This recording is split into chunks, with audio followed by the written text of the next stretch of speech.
Colossiens 1, 26, il est écrit: le mystère caché de tout temps et dans tous les âges, mais révélé maintenant à ses saints, à qui Dieu a voulu faire connaître quelle est la glorieuse richesse de ce mystère parmi les païens, savoir Christ en vous, l'espérance de la gloire. Que Dieu bénisse sa parole. Amen. Voilà, l'apôtre Paul nous parle de ce grand mystère, mystère caché en tout temps et dans tous les âges, mais révélé maintenant à ses saints. Alléluia. L'expression maintenant vaut tout son présent d'or. Révélé maintenant à ses saints, à qui ces saints, à qui Dieu a voulu faire connaître quelle est la glorieuse richesse de ce mystère parmi les païens, savoir Christ en nous, l'espérance de la gloire. Je vais poser les jalons en vous montrant où se trouve la véritable sécurité de l'épouse de Christ. Amen. Cette épouse au jardin d'été était avec le premier Adam. Et maintenant, vous allez vous rendre compte que lorsque le diable a voulu renverser l'autorité d'Adam, il est passé au travers de cette première épouse. Alléluia. Amen. Maintenant, où est-ce que la sécurité se trouve? Comment le diable a pu atteindre la première épouse? Le diable a pu atteindre la première épouse parce que lorsque Dieu crée le premier Adam, son épouse est placée en lui. Son épouse est en lui. Donc c'est l'épouse qui était en Adam.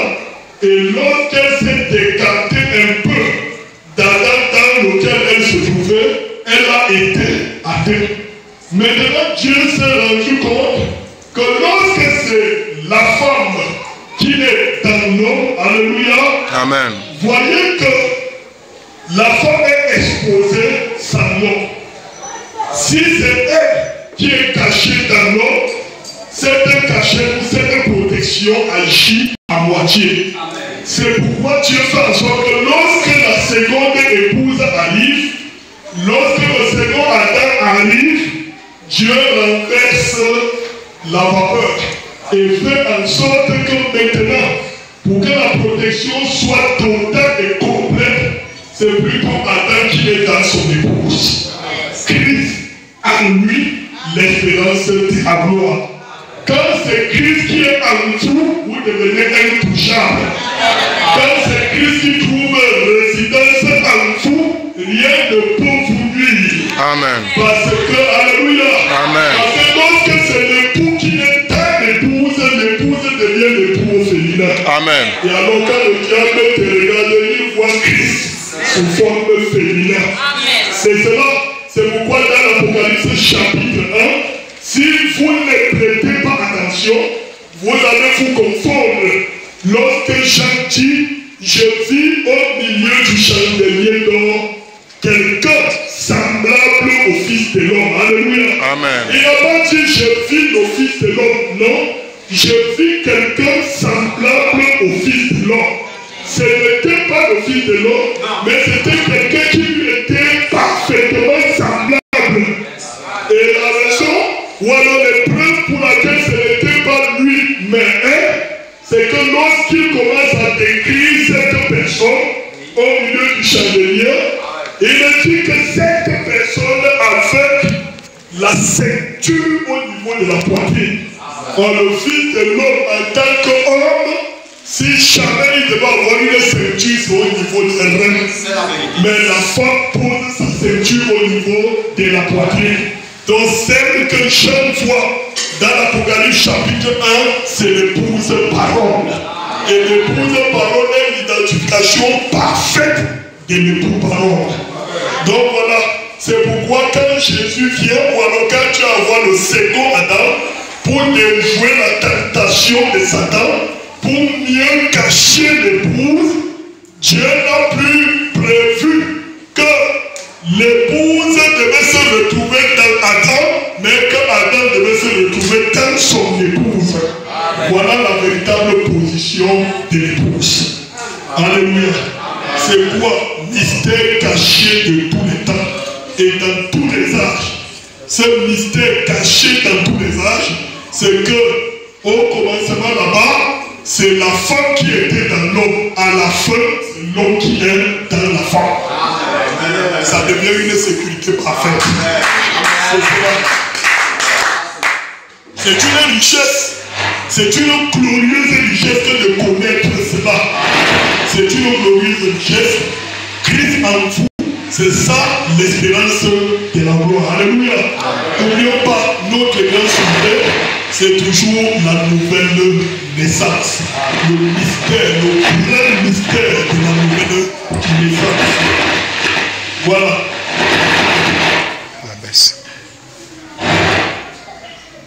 C'est pourquoi les 2 séances d'études que le reverend Sosen a apportées ici, il a levé la chose très haut pour vous montrer directement la finalité de cette chose qu'il nous a enseignée maintenant.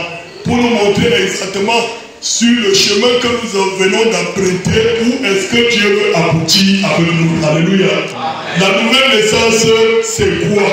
Nous avons déjà vu au préalable que naître de nouveau, c'est naître secondement. Naître secondement, c'est naître d'une autre naissance que de la naissance naturelle. Naître de nouveau, c'est que, premièrement, nous étions nés sur la terre par des éléments de la terre qui sont l'eau et le sang.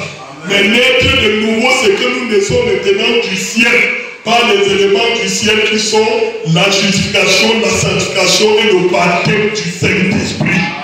C'est ça naître de nouveau.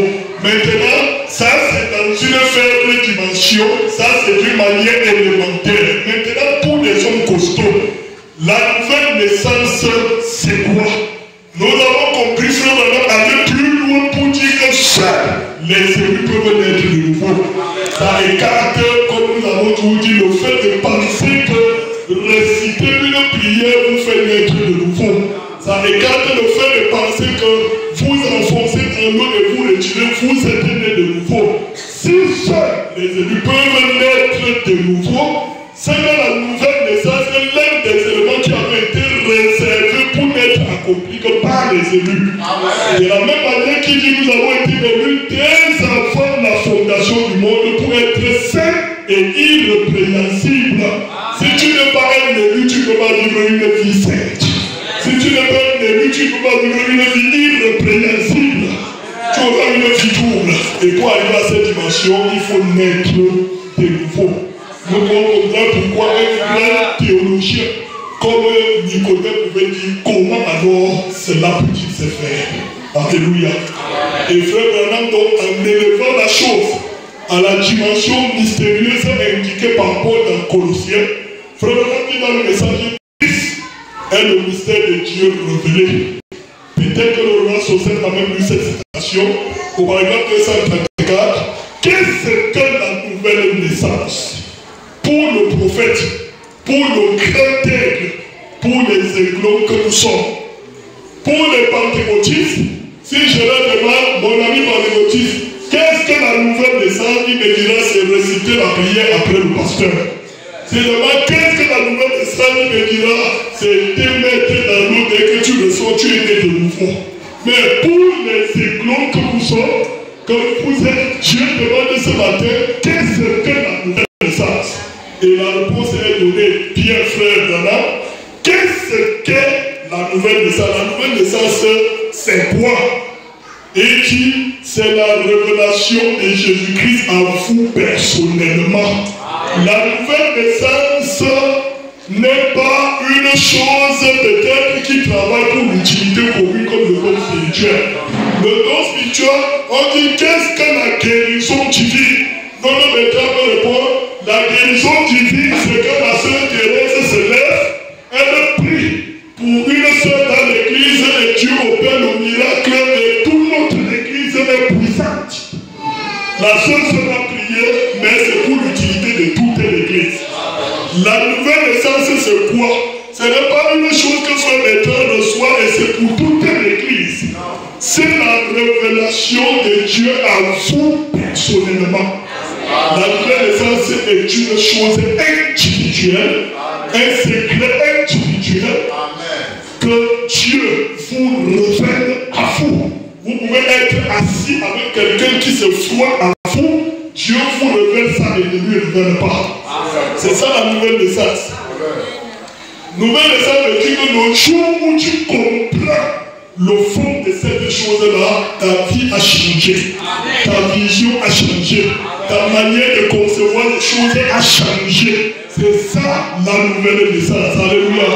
C'est vraiment dire que lorsque ces 7 anges sont descendus, ils m'ont transporté, j'étais au milieu de leurs grandes ailes. Ils m'ont fait un mini enlèvement. Lorsqu'ils m'ont amené loin là-bas dans la nuit, quand ils m'ont ramené sur la terre, ma Bible est devenue une nouvelle Bible. Lorsqu'ils m'ont révélé les choses, j'ai ouvert ma Bible, elle était devenue nouvelle. Ce n'est pas qu'on a changé la Bible qu'il avait. Il a relu la même Bible et il a compris nouvellement. Il n'a plus eu la même compréhension que hier. Depuis le jour où cette chose a été individuellement, personnellement révélée à moi, j'ai rouvert la même Bible. J'ai relu Matthieu 28, 19.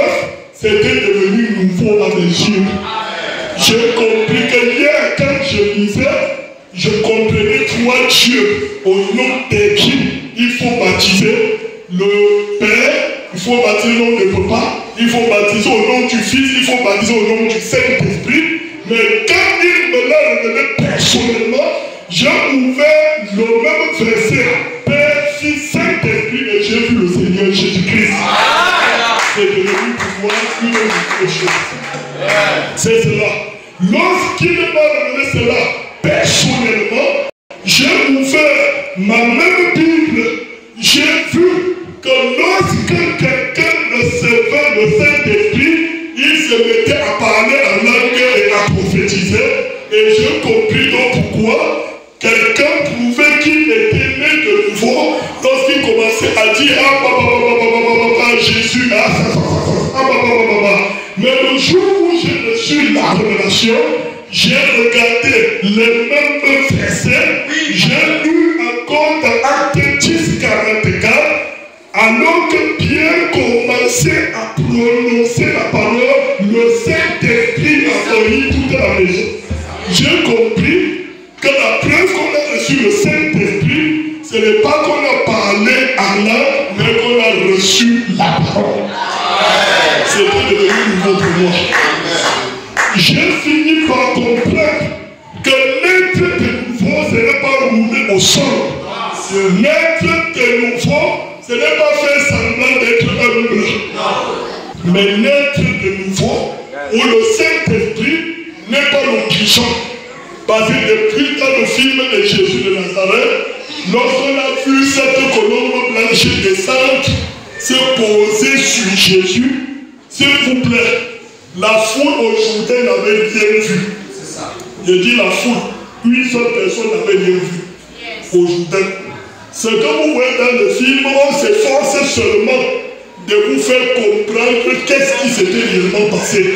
Mais personne n'avait vu cette chose-là. C'est Jean seul qui avait vu par un don de vision car il était prophète.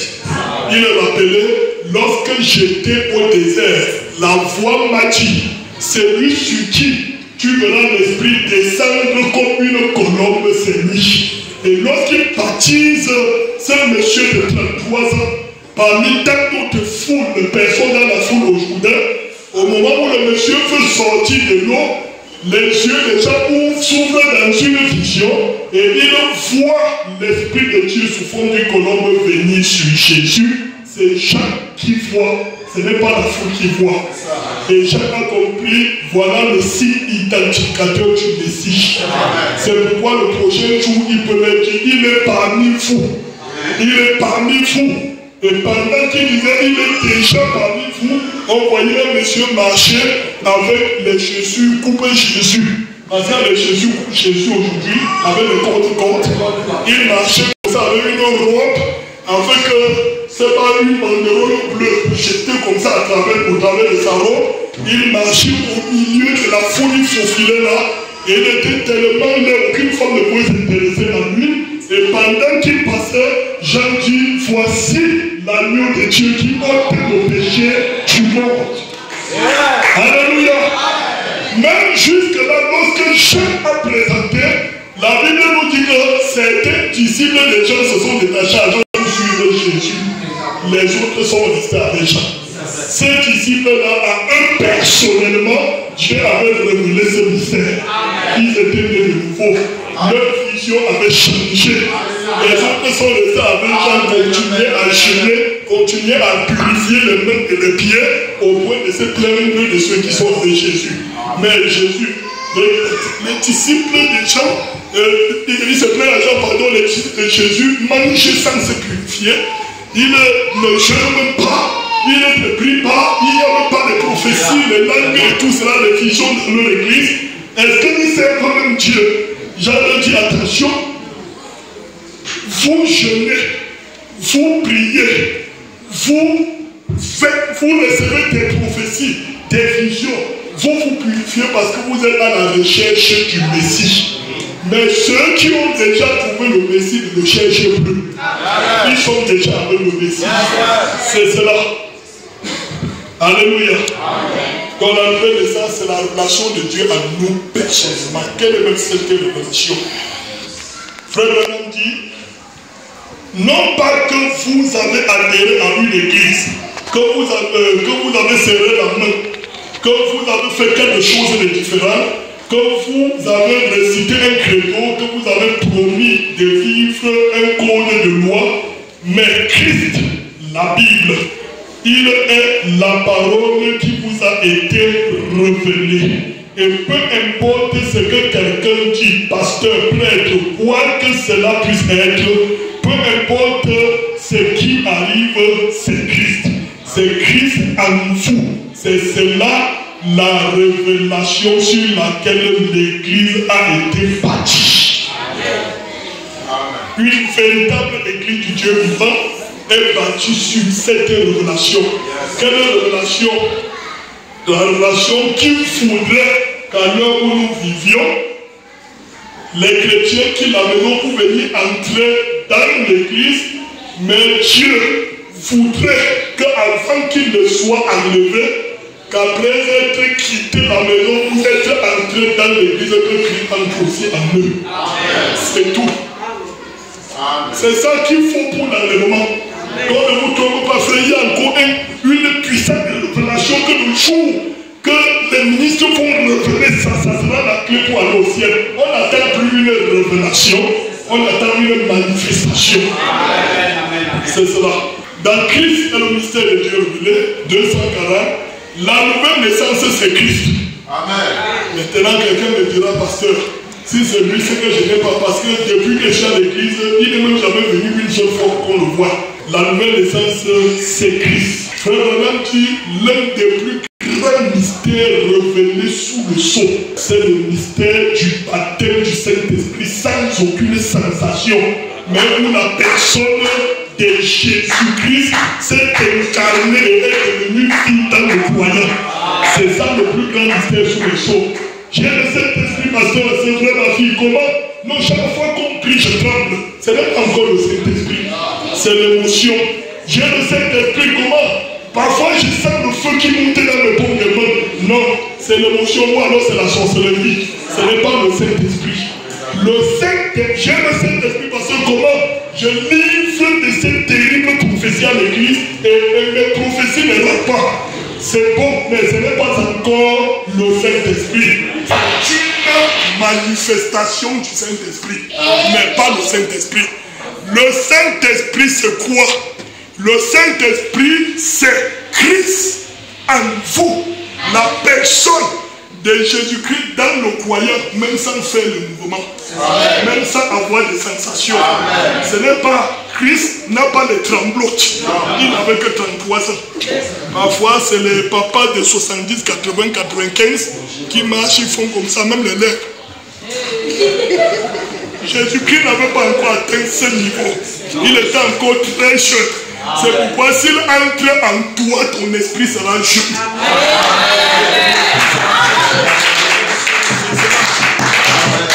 C'est pourquoi l'apôtre Paul dit, vous allez voir que Paul a travaillé pour avoir le Saint-Esprit, pour naître de nouveau. C'est pourquoi quand vous allez prendre Philippiens, il dit, ce n'est pas que j'ai déjà atteint le but, mais je fais une chose, oubliant ce qui est en arrière, portant mes regards vers ce qui est en avant pour tâcher de le remplir. Je cours vers ma vocation céleste. J'essaie parfois de traiter durement mon corps. Parfois je le soumets aux jeûnes forcés. Parfois je le soumets à toutes sortes d'abstinences. Parfois je me prive de taper les commentaires dans lesquels on dit des choses grossières, dans lesquels on pompe des mensonges. Je me prive et je reste mieux, pourtant je parle. Tout ça pourquoi? Dans le but de saisir Christ. Alléluia.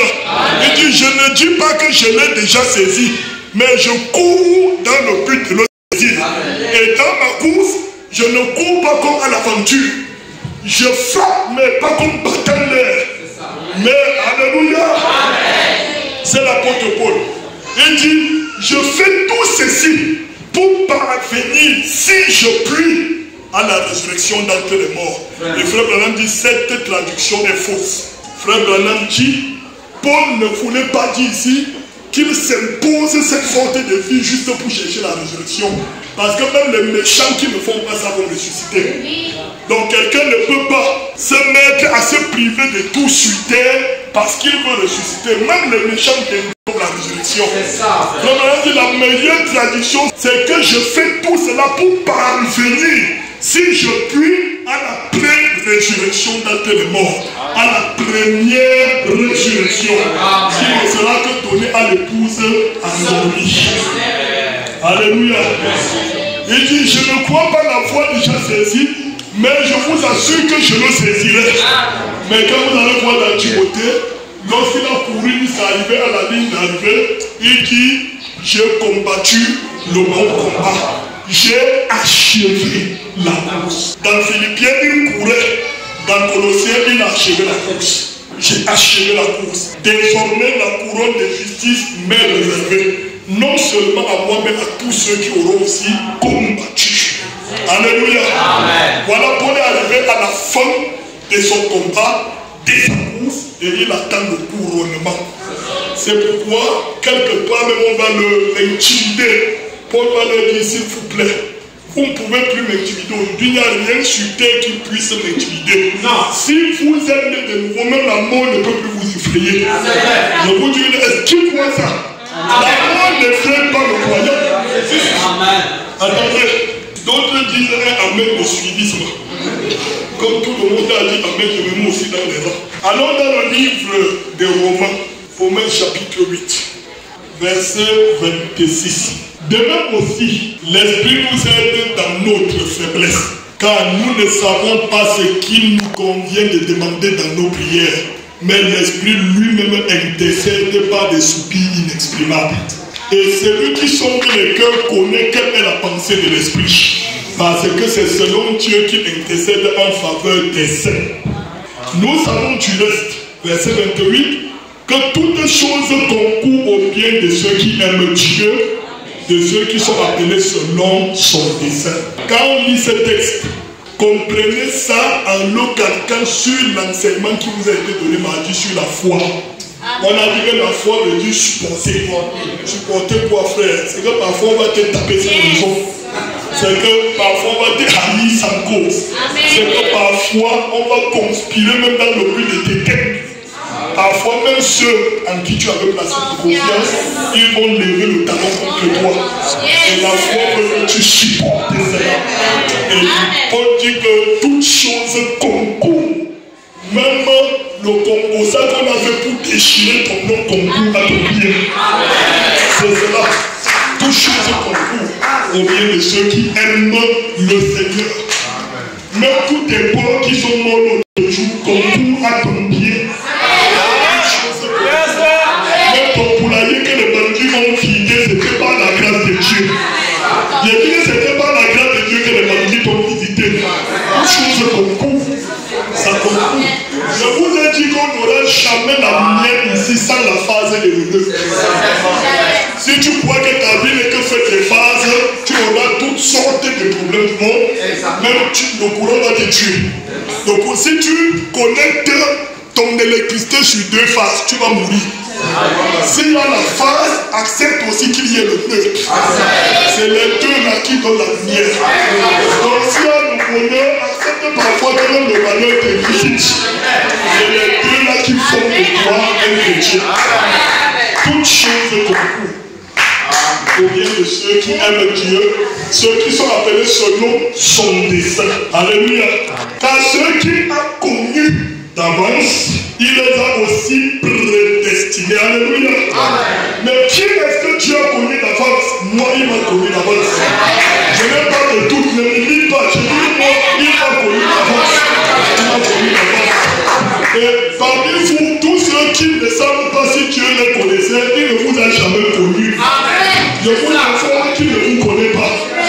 Parce qu'un fils reconnaît son père. Il a ça à l'intérieur de lui. Oui, frères et sœurs. Et mon souci ici n'est pas de se chercher à connaître qui est mon père. C'est même rassurer que lui, mon père, connaisse que je suis son fils. Amen. Oui. Amen. Moi, je peux passer le temps à vous dire que c'est mon père, alors que celui-là ne me connaît même pas. Il ne me connaît pas. Mais mon frère père me reconnaît. Oui. Mes brebis entendent ma voix et ils me reconnaissent. Le père connaît ses brebis. Frère, alors nous dit qu'en Israël, les vrais bergers du troupeau, tellement étaient habitués à leur troupeau, familiarisés avec leur troupeau, tellement ils connaissaient leur brebis au point de sentir l'odeur de leur brebis. Donc les bergers sentaient l'odeur des moutons. Vous savez que ça c'est un berger. Tel que le mouton sent devant toi, c'est comme ça que le berger sentait. Parce qu'il vivait trop avec eux pour devenir lui-même un grand mouton. C'est cela. C'est cela. Il y a les bergers qu'entre eux et les brebis, il n'y a pas match. Il y a un fossé qui fait qu'ils ne sont jamais identiques. Parce que même pour réussir à conduire une brebis, il faut te mettre dans sa posture. Vous croyez que si une brebis que vous connaissez là, vous connaissez sa nature, reste on dit que je vais t'envoyer un berger te conduire voir le lion arriver ou la panthère arriver. Est-ce que les deux ont la même nature? Si la panthère ne la mange pas, je ne sais pas ce qui va se passer le jour là. Maintenant, si on dit que voilà le berger qui arrive, la brebis regarde quelqu'un qui vient, il n'est pas barbare, il n'est pas bagarreur, il n'est pas fumeur, il n'est pas dragueur et tout cela. Quelqu'un même qu'on gifle, il ne parvient pas à répondre. Quelqu'un qu'on accuse, il ne parvient pas à se défendre. La Bible regarde cette personne et se reconnaît dans cette personne. C'est pourquoi vous allez vous rendre compte que la colombe ne se pose que sur l'agneau. Ils n'ont pas compris. Regardez, ceux qui marchent avec les bœufs, observez parfois là où ils gardent avec leurs bœufs pour passer un peu du temps. Il y a certains oiseaux là, on les appelle même carrément les pique-bœufs. C'est ça. Les pique-bœufs. Et quand on les voit, on se dit que bon, soit c'est un mâle qui vient pour attaquer les bœufs, soit d'autres pensent que bon, il vient un peu se divertir sur les bœufs. Non, ce n'est pas le cas. Si Dieu a créé le bœuf dodu, costaud, bien, Dieu a placé dans le bœuf la nourriture du pique-bœuf. Donc c'est cela. Si tu le chasses, tu combats les principes de Dieu. Là où le bœuf s'installe, le pique-bœuf vient se déposer sur lui, il a des choses qui piquent sur le bœuf pour se nourrir. C'est cela. Maintenant, si vous voulez comprendre ce que Dieu fait, si un jour on vous dit qu'il y a la panthère ici, allez voir si le pique-bœuf aussi se pose sur la panthère. Avant d'atterrir, la panthère finit avec lui. C'est cela. Donc on dit que le pique-bœuf ne suit que sa nature. Il a pris sa nature dans le bœuf. C'est pourquoi je dis l'agneau ne se pose que sur la colombe. Ou alors la colombe ne se pose que sur l'agneau. Pour dire que quoi, Dieu veut que tu comprennes que la véritable nouvelle naissance, c'est ce qui te donne la nature d'un agneau. Quand tu es déjà un agneau, c'est toi qui possèdes l'esprit visite. Amen. Jésus était l'agneau du monde, l'agneau de Dieu qui a le péché du monde. Lorsque cet agneau est entré dans le Jourdain, la colombe est venue se déposer sur lui. Donc la colombe recherche l'agneau. Amen. C'est pourquoi les véritables bergers, on les appelle la porte des brebis. Amen. La porte des brebis. Parce que les brebis ont une place, c'est à l'intérieur. Les bergers ont une place, c'est entre l'intérieur et l'extérieur. Et l'endroit a un nom. L'unique endroit ici qui gère en même temps l'intérieur et l'extérieur, c'est la porte. Amen. Quand tu te tiens à la porte, tu es en même temps dedans et dehors. C'est ce que représentait Jésus pour le peuple. C'est ce que représentait un pasteur pour son troupeau. Donc il lutte de l'intérieur et défend de l'extérieur. Contre les loups qui viennent contre les brebis. Quand ils viennent de l'extérieur, le pasteur doit être une sentinelle pour voir et empêcher. Amen. Maintenant, à l'intérieur, parfois, certaines brebis veulent se manger entre elles. Le pasteur aussi doit se tenir là, comme arbitre pour gérer ce genre de crise. Amen. C'est cela. Donc, nous savons du reste que toutes choses concourent bien de ceux qui aiment Dieu. Verset 29, car tous ceux qu'il a connus d'avant, il les a aussi prédestinés à être semblables à l'image de son Fils, afin que son Fils fût le premier-né d'entre plusieurs frères. Et ceux qu'il a prédestinés, il les a aussi appelés. Et ceux qu'il a appelés, il les a aussi glorifiés. Ce qui est plus intéressant dans ce texte, c'est l'expression aussi. Pourquoi est-ce qu'il utilise ça sans cesse? Ceux qu'il a connus d'avant, il les a aussi prédestinés. Il pouvait carrément dire il les a prédestinés. Ceux qu'il a prédestinés, il les a appelés. Ceux qu'il a appelés, il les a glorifiés. Mais Dieu fait exprès de dire ceux qu'il a connus, il les a aussi prédestinés. Ceux qu'il a prédestinés, il les a aussi appelés. Ceux qu'il a appelés, il les a aussi glorifiés. Vous savez pourquoi aussi est placé là? C'est quand aujourd'hui tu dis que tu recherches le Saint-Esprit. En fait, tu l'as fait avant que tu n'arrives sur la terre. Lorsque Dieu a pensé à envoyer un être humain sur terre appelé Agifa Élie, il a fait ce Élie là-bas et lui a donné le Saint-Esprit. C'est pourquoi quand il arrive sur la terre, même si vous l'accouchez au milieu des prostituées, il ne commettra jamais adultère. Il ne commettra jamais adultère. Même si vous le placez au milieu des vendeurs des femmes, il ne fera jamais comme eux. Parce que pendant qu'il est au milieu d'eux, ce n'est qu'un temps d'escale où il s'est égaré dans le péché du monde, s'est retrouvé dans le bubier, mais il sera justifié, sanctifié, rempli du Saint-Esprit, parce que lorsque Dieu a pensé à lui, il avait déjà tout accompli. Tout était déjà accompli. C'est pourquoi je ne serai pas surpris d'être enlevé. On n'est pas enlevé par surprise. On ne croit pas par surprise. On n'est pas sauvé par surprise. Non, quelqu'un qui l'a connu d'avant, il m'a aussi sauvé. C'est pourquoi j'ai été baptisé. Non, quelqu'un qui l'a sauvé d'avance, il m'a aussi rempli. C'est pourquoi tout ce qu'on prêche, je m'accroche dessus. Mon âme recherche le Saint-Esprit parce que non, quelqu'un qui est là-bas est déjà rempli du Saint-Esprit. Sur terre, ça va s'accomplir. Alléluia.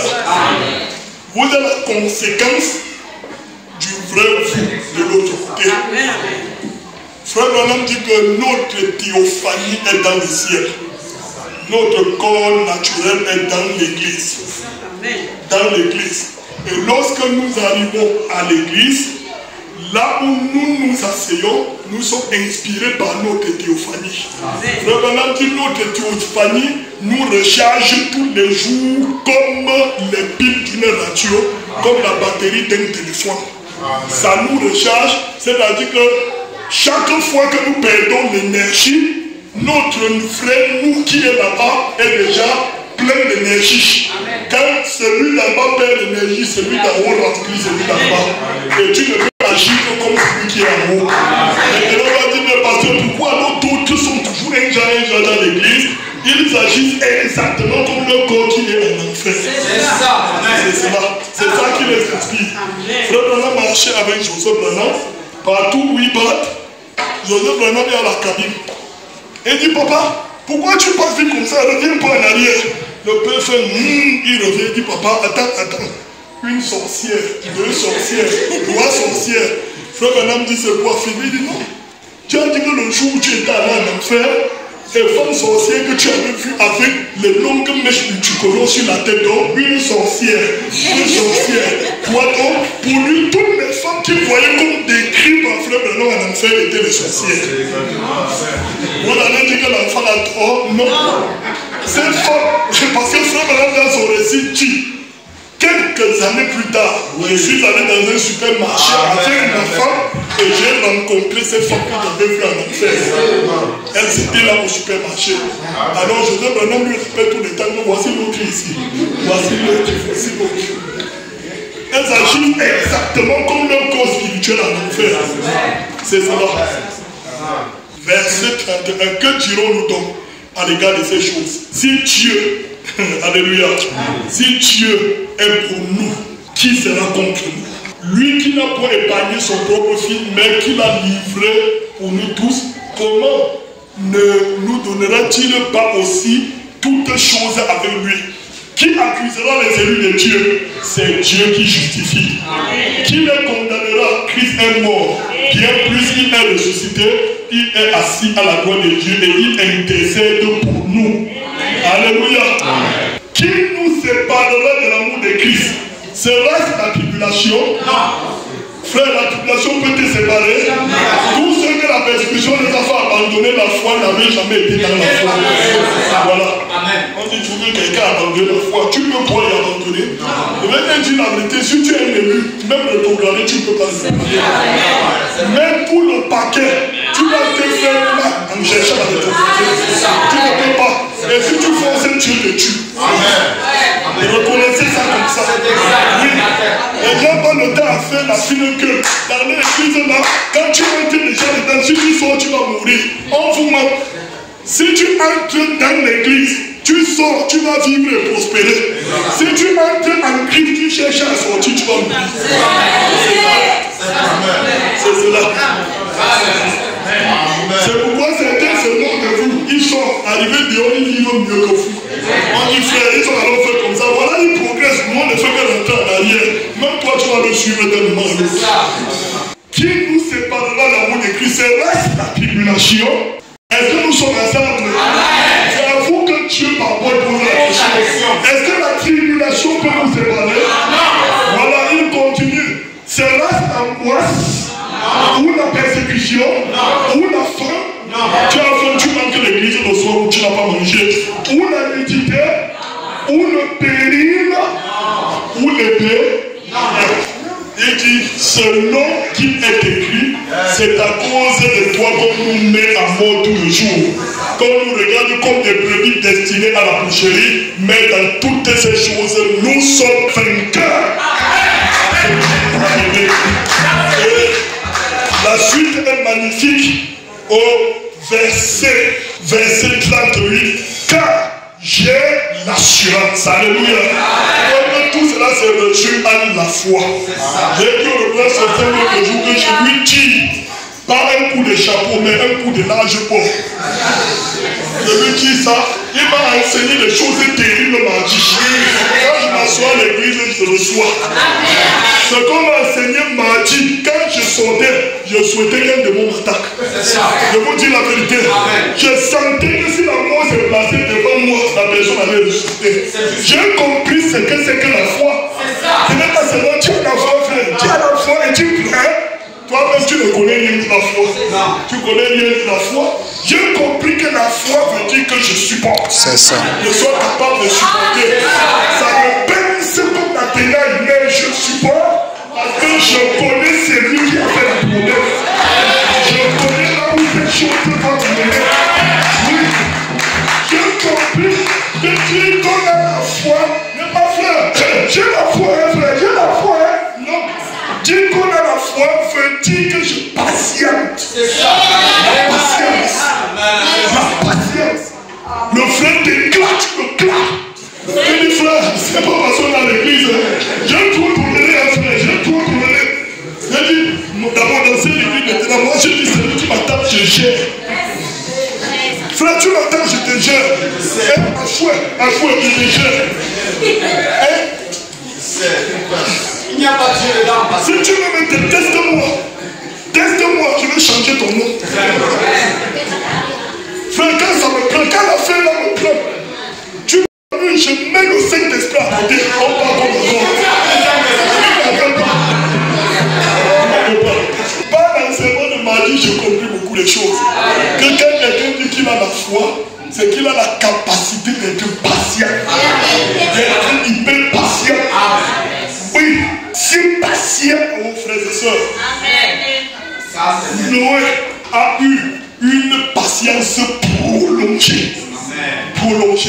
Abraham, patient, 25 ans, frère. C'est ça qu'on appelle la foi. 25 ans. J'ai compris que dire que j'ai la foi veut dire ma capacité d'être fidèle. Oui, parce que les gens qui disent qu'ils ont la foi, ils disent qu'ils aiment Jésus, mais quand ça touche au fond de leurs intérêts, ils me disent la parole. Oui, ils me disent, pour dire vrai pasteur, ça fait déjà un bon bout de temps, ma foi a changé. La foi, tu ne l'avais pas. Tu croyais que tu avais la foi. Oui, j'ai compris qu'avoir la foi, c'est ma capacité d'être convaincu de ce que je reçois. Il y a des gens qui font la foi du suivisme. Comme j'ai dit, frère, quand même, vous ne pouvez pas, vous ne pouvez pas m'attraper. On ne peut pas sortir de la maison du frère Sosen aller à l'église, moi je reste. C'est que les gens vont dire que je suis païen. Donc s'il part, je vais aussi partir. Et voilà, il vient dès qu'il s'assied à l'église, il dit qu'il a la foi. Non, tu es venu ici comme on quitte la maison pour aller se distraire au cinéma. Mais ceux qui ont la foi, même quand tu quittes la maison, ils ne s'attendent même pas à retourner. Ils croient que sur le chemin, tout est possible. Mais s'ils croient que les choses tragiques peuvent lui arriver sur le chemin, pourquoi force-t-il pour partir? Parce qu'il a des regards qui voient très loin. Il ne regarde pas aux choses présentes, mais aux réalités à venir. Oui. Il ne regarde pas aux visibles, mais à l'invisible. Oui. C'est pourquoi Paul dit j'ai l'assurance. Car j'ai l'assurance que ni la mort, ni la vie, ni les anges, ni les dominations, ni les choses présentes, ni les choses à venir, ni les puissances, ni la hauteur, ni la profondeur, ni aucune autre créature ne peut nous séparer de l'amour de Dieu manifesté en Jésus-Christ, notre Sauveur. Rien de ça. Alléluia. Est-ce que nous sommes ensemble? Voilà, le mystère de la nouvelle naissance, c'est de comprendre ces choses-là. Qu'est-ce que frère Branham veut qu'on comprenne pour dire qu'on est né de nouveau? Parce qu'il a dit la nouvelle naissance veut dire la révélation de Jésus-Christ à vous personnellement. Ça t'a été personnellement révélé. Et frère Branham dit, écoutez, dans le message, Monsieur, est-ce le signe de la fin? C'est très profond. Nous prenons dans la grande dimension. Dimanche prochain, nous allons vous donner les détails de la chose. Amen. Il dit, ce sont certains des mystères que cet ange est censé conclure. Tous les mystères et autres. Puis-je dire ceci avec respect et sans faire allusion à moi-même, mais plutôt à l'ange de Dieu, la semence du serpent, qui fut un mystère caché durant toutes ces années. La grâce redressée, non pas la disgrâce, mais la réelle et véritable grâce.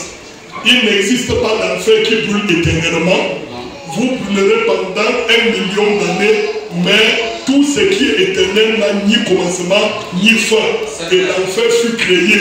Tous ces mystères, le mystère du baptême du Saint-Esprit sans sensation, mais la personne de Jésus-Christ accomplissant en vous les mêmes œuvres qu'il a faites.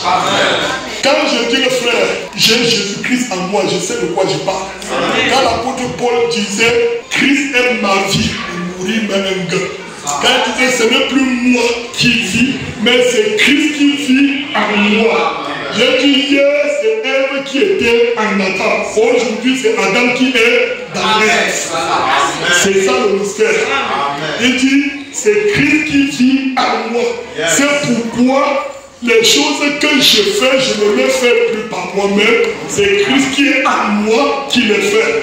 Et frère Branham dit, lorsque Jésus vous dit donc, tout ce que vous demanderez à mon nom, Il dit, lorsque vous arrivez à la dimension où vous demandez la chose au nom de Jésus, c'est comme si c'est Jésus lui-même qui demandait. Amen. Oui, c'est-à-dire que vous êtes totalement fondu en Jésus-Christ et vous devenez Jésus-Christ visible. Amen. Puisque lui, il est invisible, vous devenez son reflet. Amen. Alléluia. Amen. Est-ce que ça passe? Amen. Oui, frères et sœurs, c'est cela. Nous allons donc vous montrer des étapes pour y arriver. Amen. Le grand mystère, la nouvelle de ça, c'est un mystère révélé. C'est pourquoi ce ne sont que les élus qui le comprennent. Ce sont que les élus qui savent que le Saint-Esprit n'est pas le vent. Non. Le Saint-Esprit n'est pas la sensation. Le Saint-Esprit, c'est une personne. D'après Jean, il dit, quand il sera venu, il vous conduira dans toute la vérité. Ce pronom personnel, il est mis pour la personne de Jésus-Christ. Le Saint-Esprit est une personne comme je suis une personne. Donc le Saint-Esprit est une personne, un personnage, une personnalité incarnée dans le royaume.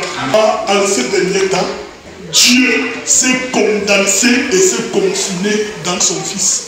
Tout ce que le Père était, il a déversé dans le Fils. Tout ce que le Fils était, il a déversé dans l'Église. Vous devez donc comprendre que si le Fils s'est condensé, s'est confiné dans son Église, on n'attend plus à ce que Jésus vienne faire quelque chose ou opérer une certaine chose. C'est l'épouse qui le fait. Donc aujourd'hui, Jésus-Christ est un corps contenant plusieurs membres et on appelle ce corps-là Église avec grand E. Ce n'est pas l'assemblée. Le corps le plus méchant sur terre, c'est l'assemblée. Oui, c'est l'assemblée. Mais le corps le plus précieux sur terre, c'est l'Église de Dieu. C'est cela. Alléluia. Voilà le grand mystère. Christ est devenu une personne incarnée dans le royaume. Comme les animaux s'incarnent dans les notables. On dit que c'est son totem. Il a le serpent en lui. Il a la panthère en lui. La différence entre les membres du corps de Christ et les fils de la rébellion, c'est qu'une personne entière appelée Jésus-Christ s'est incarnée dans le royaume. Donc, si son totem c'est la panthère, mon totem c'est le Saint-Esprit. Que Dieu vous bénisse.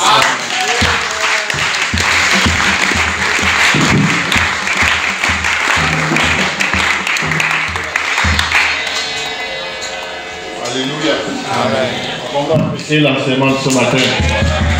Amen. Seigneur notre Dieu Tout-Puissant, merci pour ta parole ce matin. Merci parce que tu nous dis clairement que c'est Christ qui est en nous. Et nous sommes heureux de comprendre ces choses, de savoir ces choses qui nous donnent l'assurance et la force. Sois béni à tout jamais au nom de Jésus-Christ. Amen.